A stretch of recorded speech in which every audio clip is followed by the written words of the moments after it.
de Notícias. Você bem informado. Vamos falar agora. Abrimos a edição de hoje do Giro Estadual de Notícias, falando do clima aqui no nosso estado. E o presidente do Sindicato Rural de São Gabriel do Oeste, Renê Miranda, lidera um projeto que reúne colaboradores e campanhas voltadas à prevenção de focos de incêndio na região. A iniciativa busca conscientizar a população e fortalecer a união desses produtores. E para poder falar um pouco mais com a gente sobre esse grande projeto, eu vou conversar agora com ele na ponta da linha. Renê Miranda, bom dia, obrigado pela participação. Bom dia, Carlos. Bom dia todos os ouvintes do Grupo Feitosa de Comunicação. Prazer imenso estar podendo falar e agradecer o Feitosa pela oportunidade de tratar de um assunto, Carlos, de extrema relevância, tanto para a sociedade quanto para o meio ambiente, principalmente nessa época, Principalmente nessa época, inclusive ontem, presidente, aconteceu um incêndio na região lá do Forte Coimbra, lá na fronteira com a Bolívia, E os militares estiveram lá durante todo o dia, estão analisando a região justamente para evitar que novos incêndios aconteçam. E falando sobre isso, presidente, vocês têm esse projeto importantíssimo aí na região norte do nosso estado. Como que nasceu essa ideia desse projeto de prevenção e combate aos incêndios? Carlos, esse foi iniciativa dos produtores da agricultura aqui de São Gabriel do Oeste e dos seus colaboradores. Não foi iniciativa do Sindicato Rural. Nós já pegamos o projeto em andamento e damos assim o suporte devido através da nossa entidade, que seria a articulação com os órgãos governamentais, a articulação com o Corpo de Bombeiros e a interlocução entre os produtores rurais, instituições locais, prefeitura municipal, com o objetivo de prevenir. O nosso objetivo é a prevenção. Porque nenhum produtor rural, Carlos, quer que o maior patrimônio seu vire cinzas. E o nosso patrimônio maior chama-se solo, que é a terra. Tanto a agricultura quanto a pecuária vem investindo altos valores na construção da estrutura de solo. A agricultura hoje já se preocupa com a estrutura de solo de 0 a 40, ou seja, da superfície 40 centímetros para baixo, investindo em correção de solo, correção pesada, adubação e microbiota do solo. O que é microbiota do solo, Carlos? São os micro-organismos que vão se recompondo ali, que fazem a decomposição da matéria orgânica e conseguem converter isso de forma positiva para a cultura que vai se instalar ali em cima, seja ela soja, milho, pastagem. E com isso, se vem um foco de incêndio, queima toda essa estrutura de solo que vem sendo construída. Então nenhum produtor, nenhum colaborador quer que isso aconteça. Então quando esse grupo de produtores da agricultura se juntaram aqui no Chapadão de São Gabriel do Oeste, foi com o objetivo de criar uma brigada de incêndio, aonde, de forma rápida, conseguir chegar no foco de incêndio e contê-lo. E aí foi pegando corpo. São Gabriel do Oeste hoje, ele é vizinho de Bandeirantes, que por uma linha imaginária que os produtores plantam, tanto São Gabriel quanto Bandeirante, uma linha imaginária que divide Camapuã, que divide Rio Verde e de Rio Negro. Então essa situação para nós aqui, não existe limite geográfico do município de São Gabriel. As ações são conjuntas com o município de Bandeirantes, Rio Negro, Rio Verde e Camapuã.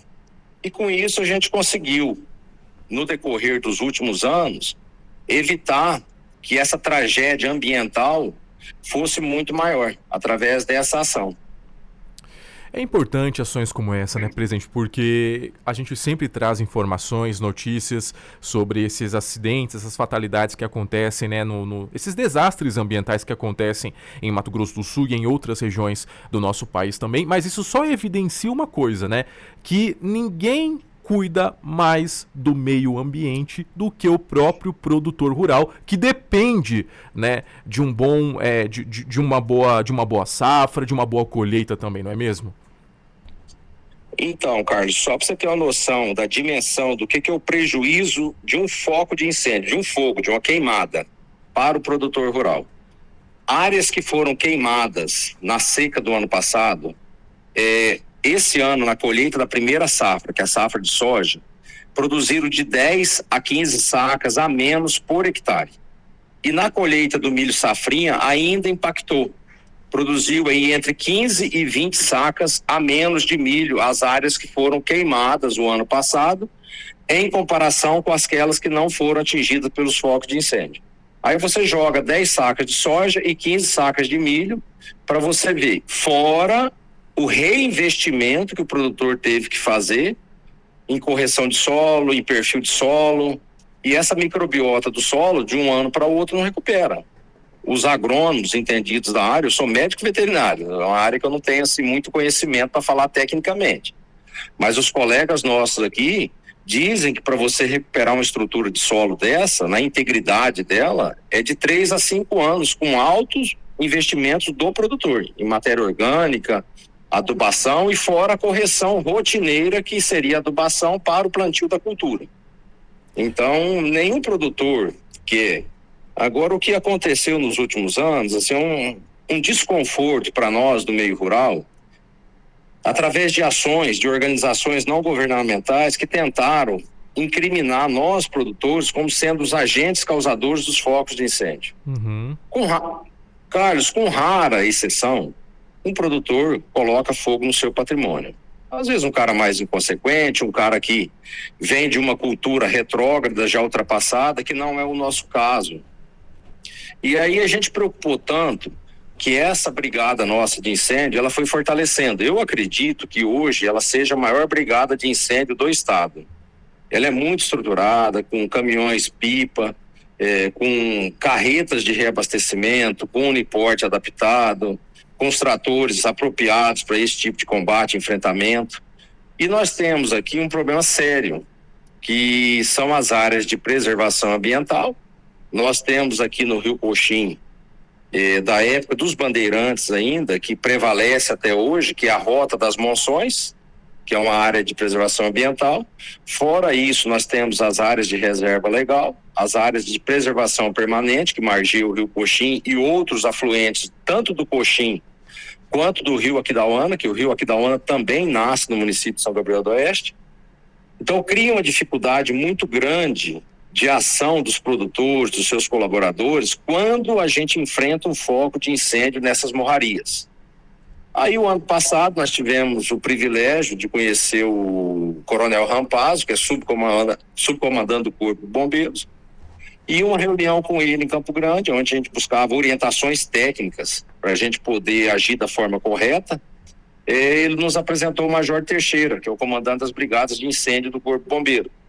E do ano passado para cá, a gente conseguiu, através dessa parceria, produtores, colaboradores, Corpo de Bombeiro, Prefeitura Municipal de São Gabriel do Oeste e outras instituições locais, a gente conseguiu formatar uma parceria que amenizasse os impactos de um grande foco de incêndio florestal. Aonde que a gente esbarra hoje, Carlos? Numa legislação ambiental já ultrapassada. Porque o dinamismo da iniciativa privada, ela vai mais rápido do que as burocracias do poder público. E muitas vezes a gente se depara com bons projetos que não podem ser implantados em função da falta de atualização, de falta da visão futurística em relação ao meio ambiente. Porque se a gente for raciocinar, se tivesse assim uma receita de bolo já pré-estabelecida, lá na Europa não acontecia os grandes incêndios florestais que têm acontecido ano a ano. Nos Estados Unidos, na Austrália, também não aconteceu. Você viu aquele incêndio, Carlos, esse ano? Sim. Que quase detonou Los Angeles? Sim, sem dúvidas. Então, se tivesse uma receita de bolo aonde essa preocupação já tivesse sido implantada com coerência, com dinamismo, grandes incêndios florestais não aconteceriam. E aí nós criamos aqui um projeto que chama O Agro que Preserva contra o Fogo. Um projeto maravilhoso. Nós temos um parceiro aqui, que é Candeloro Engenharia, que desenhou o projeto para nós numa região de morraria. Nós apresentamos esse projeto para o coronel Rampaz do Corpo de Bombeiros, ele achou o projeto fantástico, só que contraria a legislação ambiental vigente, porque a gente teria que subdividir uma grande região em quadrantes menores, aonde a gente teria condições de ação, porque numa morraria dessa, o ano passado nós vimos agentes das brigadas de incêndio do Corpo Bombeiro, Carlos, descendo em corda para apagar foco de incêndio lá embaixo. E se nesse momento o vento vira, dá uma corrente inversa lá e esse fogo aperta essa pessoa lá embaixo? Então, além de preservar o meio ambiente, a gente tem que preservar vidas também, que são seres humanos que estão ali no enfrentamento contra o foco de incêndio. E o meio ambiente, os órgãos governamentais precisam entender que para que isso aconteça, a gente tem que ter acesso. Acesso como? Para você se deslocar, para você levar uma pipa d'água, para você dar o suporte necessário para que a ação aconteça sem colocar em risco o ser humano. Aí nós criamos esse projeto, que é um projeto maravilhoso, um projeto que já está desenhado, e temos também o projeto que chama Vitrine 163, que seria um projeto piloto a ser implantado às margens da BR-163, com o objetivo de amenizar o impacto desses focos de incêndio que nascem às margens da BR-163. Essa semana agora, se eu não estiver enganado, na quinta-feira, um caminhão transportando algodão aqui na BR-163. Verdade. Ele incendiou, Carlos, uma grande área produtiva aqui. As imagens, inclusive, são impressionantes, né, daquele acidente. Então, você viu, eu acho que até te encaminhei os vídeos aqui também, encaminhei para a imprensa. Então, aquilo ali mostra que algo está errado. Então, o que a gente tem que pensar? Primeiro, numa forma mais segura de transportar certos tipos de mercadorias que apresentam alto risco nessa época do ano. É o primeiro ponto. Talvez uma carroceria mais adequada, um sistema de refrigeração, alguma coisa nesse sentido. E o segundo ponto é a gente ter as margens de uma rodovia de alto fluxo, como é o caso da BR-163, porque em reuniões o ano passado com a ANTT, com o DENIT, com a CCR, foi relatado que em determinadas épocas do ano, nós temos um fluxo diário aqui, na região nossa, de 8 a 10 mil veículos por dia. Então o risco, Carlos, é muito grande. Travar uma faixa de freio, um atrito que possa causar, por exemplo, um impacto de 2 veículos e provocar um foco de incêndio. Então, se você tiver a margem da rodovia limpa, sem vegetação, com supressão vegetal total, porque faixa de domínio de rodovia é para servir de válvula de escape em um eventual acidente. Então, não justifica você ter arborização ali dentro. A arborização você tem que ter numa reserva legal, numa área de preservação ambiental, num parque, não às margens de uma rodovia. Então, as maiores dificuldades que a gente tem hoje de combate de incêndio são as margens da rodovia. Porque a NTT delegou a concessão lá, a DENIT, para a CCR, e a CCR só cuida de 4 metros às margens do acostamento. O resto da faixa de domínio fica totalmente abandonado. O produtor não pode intervir ali. E aí que entra esse projeto Vitrine 163, que seria o segundo projeto nosso. A dificuldade, Carlos, implantação, em função dos trâmites burocráticos que tem nos órgãos ambientais. É uma legislação bem ultrapassada já, né? Acaba atrapalhando aí o trabalho de pessoas, né? De envolvidos, né? Que queiram realmente, que estão no dia a dia, que estão na luta, que estão na lida diária e sabem como que a situação funciona. E é impressionante quanto que isso, ao invés de ajudar, acaba atrapalhando. Eu conversei com o Renê Miranda, presidente do Sindicato Rural de São Gabriel do Oeste. Renê, muito obrigado, parabéns pelo trabalho de todos vocês envolvidos nesse projeto importantíssimo. Estamos à disposição, inclusive, para trazer mais informações em breve sobre esses projetos que estão em andamento. Então, Carlos, o objetivo nosso é realmente terminar de lapidar esse projeto. A gente gostaria de implantá-lo no início de 2026.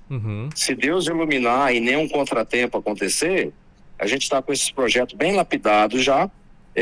Nós já temos, em relação ao Vitrine 163, uma conversa em reuniões que nós participamos com a Polícia Rodoviária Federal, a NTT, DENIT, CCR, IBAMA, CREA, e outras instituições e entidades envolvidas no processo que têm interesse, com o objetivo justamente de mostrar para o cidadão urbano que o produtor rural preocupa sim, preocupa com toda a cadeia produtiva dos seus produtos, inclusive com transporte.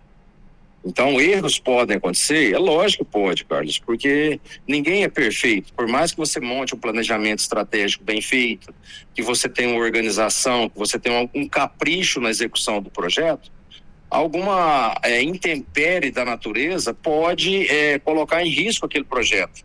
Mas nada que não seja assim contornável. Então, o que a gente precisa realmente é ter essa parceria com a imprensa, como vocês estão abrindo para a gente, pode poder falar, ter a colaboração dos produtores rurais, que são os maiores interessados, e seus colaboradores. Vai ser uma ação.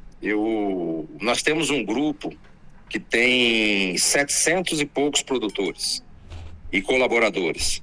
Se você vê uma ação de combate ao fogo sendo acompanhada no nosso grupo, você desespera, Carlos. Algo assim desesperador. Não, eu imagino. E aí nós dividimos o Chapadão de São Gabriel aqui, que a gente onde planta agricultura, nós dividimos ele em micro-regiões. Então tem alguns produtores que ficam em observação e aí emite sinal de alerta em qualquer tipo de fumaça, inclusive fumaça de calcário. Uhum. A poeira do calcário que levanta, se alguém avistar essa fumaça, ele vai lá visualizar, ver o que está acontecendo. Quando o produtor vai aplicar calcário, muitas vezes ele avisa no grupo, gente, na localização tal, vou estar aplicando calcário, se vocês verem lá, porque você confunde a distância, uma poeira de calcário com a fumaça de fogo. Mas mesmo assim a gente não deixa batido, a gente vai. Outro agente causador que a gente estava tendo aqui na região, mas eles interviram bastante o ano passado, foram as redes de energia da Energisa, e esse ano melhorou bastante. Então as ações são conjuntas, não existe ação isolada. E o objetivo é o objetivo maior: amenizar os impactos negativos de uma queimada para a sociedade e para o meio ambiente. Então esse é o fundamento do nosso trabalho, da nossa luta. E muito obrigado, Carlos. Agradeça por mim aí o Feitosa e toda a equipe de vocês, no sentido de tentar transmitir para o cidadão urbano a realidade dos fatos que acontecem no meio rural. Tá? Sem dúvidas. Grande abraço a todos os ouvintes do Grupo Feitosa de Comunicação e muito obrigado pela oportunidade. Muito obrigado, Renê. Parabéns para você e para todos os envolvidos nesses projetos aí que tem um único objetivo, né? Combater esses incêndios e proteger cada vez mais o nosso meio ambiente. Agora são 8h10 em Mato Grosso do Sul. Vamos